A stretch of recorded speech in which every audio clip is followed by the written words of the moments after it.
colloque organisé aujourd'hui à la Faculté des sciences de l'éducation qui est intitulé Analyse intégrée des inégalités et des diagnostics éducatifs professionnels genrés depuis l'Afrique, avec un sous-titre, un colloque organisé en collaboration avec la chaire UNESCO, avec l'IRD, avec la contribution très précieuse de l'université Mohammed V de Rabat.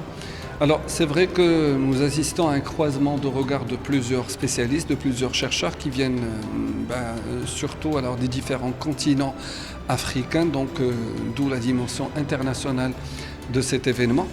Mais il faut dire que cet événement acquiert une dimension assez particulière parce qu'il initie un modèle assez particulier de collaboration en réunissant encore une fois des représentants de la société civile, des représentants aussi des politiques publiques, des décideurs, mais surtout des enseignants, chercheurs, qui sont venus aujourd'hui pour échanger autour des questions complexes que pose l'égalité des genres devant l'éducation et l'accès à la formation.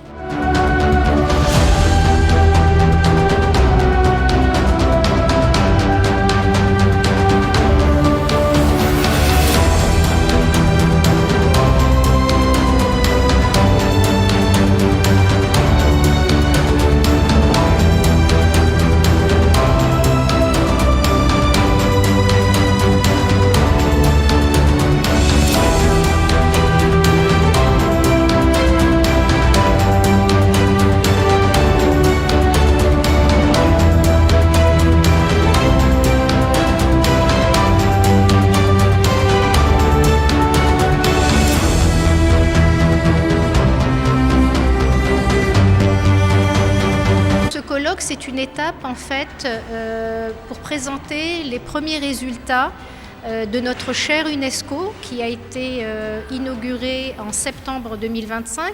Donc c'est une chaire UNESCO pour l'égalité des genres dans la formation et l'emploi scientifique et technologique et qui a pour objectif de mener un certain nombre d'études, de formations, et aussi pour le renforcement liens et société sur ces thématiques, sur les enjeux d'inégalité de genre dans l'emploi et la formation scientifique et technique depuis l'Afrique. Alors qu'est-ce que ça veut dire depuis l'Afrique? C'est parce qu'on souhaite effectivement avoir une vision de cette problématique dans la manière dont elle est travaillée par la recherche, dans la manière dont l'action publique, les acteurs économiques, les acteurs internationaux promeuvent et luttent contre les inégalités de genre dans la formation et l'emploi scientifique et technique. Pourquoi? Eh bien parce que d'abord, même si dans la formation il y a eu beaucoup de progrès en Afrique, les inégalités restent persistantes entre les filles et les garçons. Dans l'emploi, dans l'insertion professionnelle et aussi dans les parcours professionnels, ils sont très différenciés entre les femmes et les hommes.